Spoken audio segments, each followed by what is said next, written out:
सभी को नमस्कार। जैसा कि आप जानते हैं कि दिल्ली में एसआईआर शुरू हो चुका है और उसका फर्स्ट फेज़ अभी चल रहा है। तो फर्स्ट फेज़ के दौरान जो है सभी वोटर्स को एनुमरेशन फॉर्म्स दिए जाएँगे। हर वोटर को 2 एनुमरेशन फॉर्म मिलेंगे और वो फॉर्म फिल करके आपको अपने बूथ लेवल ऑफ़िसर को वापस जमा करने हैं। और यह जो है, जो कार्य है बहुत ही इम्पोर्टेंट है, तो सभी इसे बहुत सीरियस लें।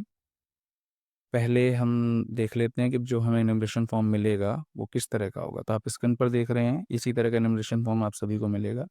इसमें कुछ डिटेल्स आपकी प्री फिल्ड होंगी और कुछ डिटेल्स आपको खुद फिल करके देनी है। तो एक बार देख लेते हैं हमें क्या-क्या डिटेल्स मिलेंगी। सबसे पहले यहाँ पर आपको अपना एक फ़ोटो लगा हुआ मिलेगा, जो वोटर आईडी में आपके होगा। यहाँ पर एक क्यूआर कोड होगा और कुछ डिटेल्स आपको अपनी प्री फिल्ड मिलेंगी, जैसे सीरियल नंबर, जो आपके एरिया की वोटिंग लिस्ट है उसमें किस सीरियल नंबर पर आपका नाम है, आपका भाग नंबर और आपके भाग का नाम, भाग मतलब जो जिस पोलिंग स्टेशन में आपकी वोट है, उसके बाद आपके विधानसभा का नाम और आपके राज्य का नाम, ये प्री फिल्ड होगा। उसके बाद उसके साथ में आपको मिलेगा आपका खुद का नाम लिखा हुआ होगा, इलेक्टर का नेम, देन इपिक नंबर यानी उनका वोटर आईडी नंबर लिखा हुआ होगा और एड्रेस लिखा हुआ होगा। ये जानकारी आपकी प्री फिल्ड होगी, आपको जनरेशन फॉर्म मिलेगा उसमें। इसके साथ अब कुछ जानकारियाँ आपको खुद इसमें भर के देनी है और वो बहुत महत्वपूर्ण है जानकारियाँ, तो एक बार सभी ध्यान से समझें कि वो किस तरह से आपको फिल करनी है। तो सबसे पहले हम देखते हैं कि आपके राइट टॉप कॉर्नर पर एक ऑप्शन होगा पेस्ट करंट फ़ोटो। यहाँ पर आपको अपनी एक फ़ोटो पेस्ट करनी है जो कि कलर्ड होनी चाहिए और उसका बैकग्राउंड वाइट होना चाहिए। फिर आप देखेंगे कि इसमें नीचे कुछ कॉलम्स हैं, इनको हम नंबरिंग कर लेते हैं, कॉलम 1, 2 एंड 3।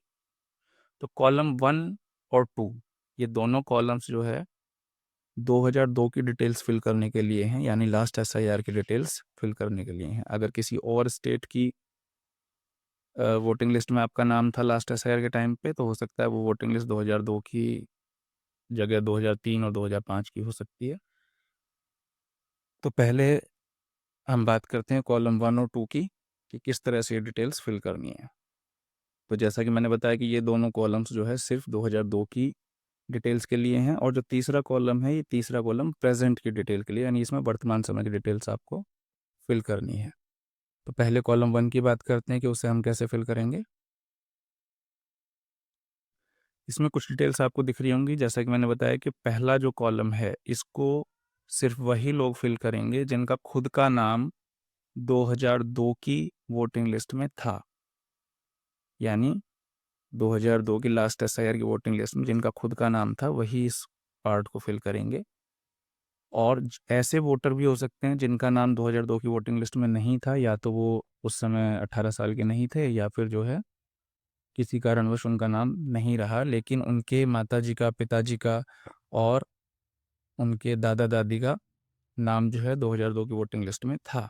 तो ऐसे लोगों को ये कॉलम नंबर 2 फिल करना है, जिसमें वो अपने उस रिलेटिव की डिटेल फिल करेंगे जिस रिलेटिव से वो अपनी मैपिंग कराना चाहते हैं। तो पहले हम कॉलम 1 पर आते हैं। कॉलम 1 में जो है सबसे पहले इलेक्टर को अपना नाम डालना है। अब क्योंकि ये आप 2002 की डिटेल फिल कर रहे हैं, तो 2002 की वोटिंग लिस्ट में जो आपका नाम था, हो सकता है कुछ चेंजेस हों उस समय नाम में, आपका सरनेम ना लगा हुआ हो, स्पेलिंग में कुछ मिस्टेक हो। तो जैसा वोटिंग लिस्ट में आपके 2002 वाली में डिटेल्स थी वैसी ही आपको यहाँ फिल करनी है। अपना नेम फिल करेंगे, अगर इपिक नंबर अवेलेबल है तो वो फिल करेंगे। रिलेशन नेम में उस वोटिंग लिस्ट में आपके नाम के साथ आपके पिताजी का नाम लिखा हुआ होगा, या फिर अगर महिला वोटर हैं तो उनके हस्बैंड का नाम लिखा हुआ होगा। तो रिलेटिव नेम में वही नाम फिल करना है जो उस वोटिंग लिस्ट में जिसका नाम लिखा हुआ है। उसके बाद आपको उनके साथ अपना रिलेशन, यानी अगर पिताजी का नाम है तो पिताजी यानी फादर, और अगर हस्बैंड का नाम है तो हस्बैंड, आप यहाँ पर रिलेशनशिप में लिखेंगे। उसके बाद 2002 की वोटिंग लिस्ट वो किस डिस्ट्रिक्ट की थी, वो स्टेट कौन सा था, उसका नाम यहाँ पर आएगा, और वो विधानसभा कौन सी थी उसका नाम यहाँ पर आएगा। इसके साथ यहाँ पर ये 3 कॉलम भी हैं जिसमें एसी नंबर, पार्ट नंबर और सीरियल नंबर आपको डालना है। तो ये किस तरह से डालना है, इस पर हम जो है अब बात करने वाले हैं। इसे हम एक एग्जांपल से समझते हैं कि जैसे मान लीजिए कोई वोटर यहीं का है, दिल्ली का ही है, तो एक वोटिंग लिस्ट हम ले लेते हैं 2002 वाली। ये 2002 की हमारी वोटिंग लिस्ट है और कोई वोटर जो है यहाँ का है, तो उसे सबसे पहले एसी नंबर यानी भाग संख्या, सॉरी विधानसभा जो है उसकी, उसका नंबर फिल करना है। तो वो आपको यहाँ पर दिख रहा होगा कि ये जो है विधानसभा का नाम और विधानसभा नंबर है। दूसरा ऑप्शन था पार्ट नंबर यानी भाग संख्या, तो यहाँ पर आपको दिख रहा है कि पार्ट नंबर 100 है, भाग संख्या है। और अब जैसे हमें ये मिल गया है तो हम यहाँ पर इसमें फिल कर लेंगे कि हमारा जो एसी नंबर है वो 61 है और जो पार्ट संख्या है वो 100 है, फॉर एग्जाम्पल। और अगर मान लीजिए हमें सीरियल नंबर भी देखना है कि इस वोटिंग लिस्ट में किस सीरियल नंबर पे नाम है, तो मान लीजिए कोई भी एक इसमें एग्जांपल ले लेते हैं कि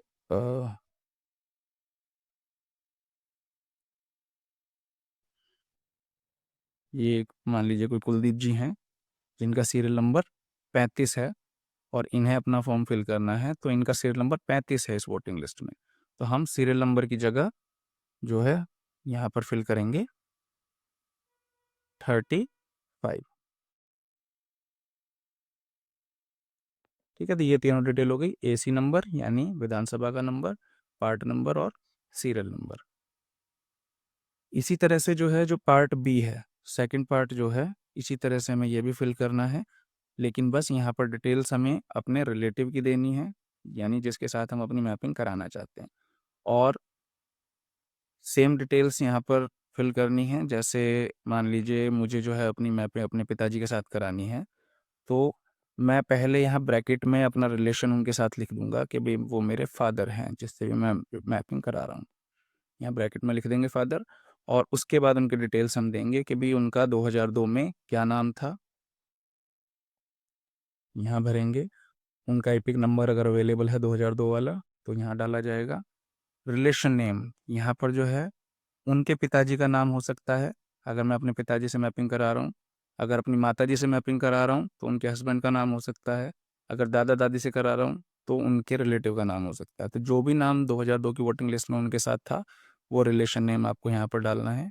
उसके बाद रिलेशनशिप क्या थी उनकी, मान लीजिए मैं अपने पिताजी के साथ करा रहा हूँ तो यहाँ मेरे रिलेटिव नेम में मेरे दादाजी का नाम होगा, और मेरे पिताजी का मेरे दादाजी के साथ जो रिलेशन होगा वो मेरे दादाजी पिताजी के फादर होंगे, तो रिलेशनशिप में फादर आएगा। उसके बाद हमें यहाँ पर डिस्ट्रिक्ट डालना है कि किस डिस्ट्रिक्ट में उनकी वोट थी 2002 के समय। यहाँ पर स्टेट आएगा यानी किस राज्य में थी, और यहाँ पर विधानसभा का नाम आएगा। सेम ऑप्शन कॉलम्स हैं, AC number, part number, serial number, ये इसी तरह से पुरानी वोटिंग लिस्ट में से देखकर आपको भरने हैं। अब आते हैं थर्ड कॉलम पर। थर्ड कॉलम में आपको प्रेजेंट डिटेल्स देनी है, जो वर्तमान की डिटेल्स हैं। सबसे पहले आपको जो है इसमें अपना डेट ऑफ बर्थ भरनी है। तो डेट ऑफ बर्थ जो है आप सही डालें, जो आपकी डेट ऑफ बर्थ आपके डॉक्यूमेंट्स के अकॉर्डिंग है। और इसमें जो है जैसे मान लीजिए किसी की 15 फरवरी 2001 है, तो 15 डेट पहले कॉलम में आएगी। DDMMYY फॉर्मेट में इसमें भरना है। महीने के लिए फरवरी है तो 02 हम यूज़ करेंगे, और 2001, इस तरह से हम इसमें अपनी डेट ऑफ बर्थ फिल करेंगे। उसके बाद हमें जो है अपना आधार नंबर देना है इसमें। अगर आधार नंबर आपके पास है तो अपना आधार नंबर यहाँ पर भरिए। फिर मोबाइल नंबर लिखना है, मोबाइल नंबर जो मोबाइल नंबर एक्टिव है आपका उस मोबाइल नंबर को यहाँ पर आप दीजिए। देन फादर नेम यानी अपने पिताजी का नाम, जो भी वोटर है उसे अपने पिताजी का नाम यहाँ पर लिखना है। अगर उनका वोटर आईडी नंबर अवेलेबल है तो वो यहाँ पर लिखेंगे। फिर अपने माताजी का नाम लिखेंगे वोटर, उसके बाद अगर उनका वोटर आईडी नंबर अवेलेबल है तो वो लिखा जाएगा। ये कॉलम है स्पाउस। स्पाउस मीन्स होता है पति या पत्नी। तो अगर जो है मेल मेंबर यहाँ पर, यानी अगर पुरुष वोटर अपनी डिटेल्स फिल कर रहे हैं तो यहाँ पर अपनी पत्नी का नाम लिखेंगे और उनका वोटर यहाँ पर उनका एपिक नंबर लिखेंगे। अगर कोई फीमेल मेंबर यानी महिला वोटर जो है अपने फॉर्म भर रही है तो वो अपने पति का नाम यहाँ पर लिखेंगे और यहाँ पर उनका वोटर आईडी नंबर लिखेंगे। तो इस तरह से ये फॉर्म आपको फिल करना है। लास्ट में जो है यहाँ पर सिग्नेचर का ऑप्शन है, तो आप जो है फॉर्म फिल करने के बाद यहाँ पर सिग्नेचर करेंगे। और अगर सिग्नेचर नहीं कर सकते हैं तो लेफ्ट हैंड थंब इम्प्रेशन यानी उल्टे हाथ के अंगूठे का निशान लगेगा। अगर कोई इलेक्टर अवेलेबल नहीं है, किसी कारणवश कहीं गया हुआ है, तो उसका कोई फैमिली मेंबर जो है यहाँ पर साइन कर सकता है, उनकी जगह उनका फॉर्म भर के दे सकता है। तो आप फैमिली मेंबर साइन करेंगे और जो है अपना रिलेशनशिप उसके साथ मेंशन करेंगे। इसके बाद जब आपका फॉर्म फिल हो जाएगा तो आपको ये फॉर्म अपने बूथ लेवल ऑफिसर के पास जमा करा देना है। अब कुछ बातें आपको इसमें ध्यान रखनी है। जब आप फॉर्म फिल कर रहे हैं तो सबसे पहले आपका जो फॉर्म है उसमें कोई भी कटिंग नहीं होनी चाहिए। बहुत ध्यान से भरना है, साफ साफ भरना है और कोशिश कीजिए कि कैपिटल लेटर्स में ही इसे फिल करें, ताकि जो जब आपका डिजिटलाइजेशन होगा इसका, ये डिटेल्स अभी ऑनलाइन भी फीड होंगी, तो स्पेलिंग की गलती ना हो। तो कैपिटल लेटर्स में फिल करें और साफ साफ फिल करें। कटिंग की कोशिश करें कि कटिंग इसमें बिल्कुल भी ना हो। और साथ ही एक बात और ध्यान रखें कि इस इनमरेशन फॉर्म के साथ अभी आपको कोई भी डॉक्यूमेंट अटैच करके नहीं देना है। सिर्फ आपको ये अपना इनमरेशन फॉर्म्स की दोनों कॉपीज़ अच्छे से फिल करके अपने बूथ लेवल ऑफिसर के पास सबमिट करानी है। आशा करता हूँ कि अब जो है सभी को समझ में आ गया होगा कि ये फॉर्म किस तरह से फिल करना है और कोई कन्फ्यूज़न नहीं रहेगी। अगर फिर भी कोई कन्फ्यूज़न रहती है तो आप जो है अपने बूथ लेवल ऑफिसर के साथ अ, से कांटेक्ट कर सकते हैं। उसका फ़ोन नंबर आपके इनविटेशन फॉर्म पर गिवन है। सभी को धन्यवाद।